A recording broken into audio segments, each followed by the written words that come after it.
అంతా దేవుడు మనలను దాచి కాచాడు.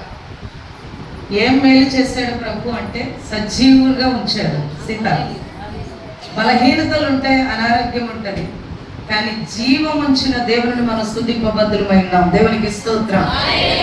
దావీదు అంటున్నాడు, నా ప్రాణమా యెహోవాను సన్నుతించు, నా అంతరంగమున సమస్తమా ఆయన పరిశుద్ధ నామమును సన్నిధించు. ఎందుకు?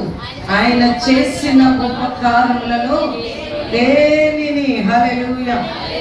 ఈరోజు ఆలోచన చేసుకున్న ఉదయకాలం లేచి ఎన్ని మేలు దేవుడు చేశాడు, ఎన్ని మరణాపాయాలు తప్పించాడు, ఎన్ని బలహీనతలు తప్పించాడు, ఎన్ని స్థితిగతులు దేవుడు తప్పించాడు.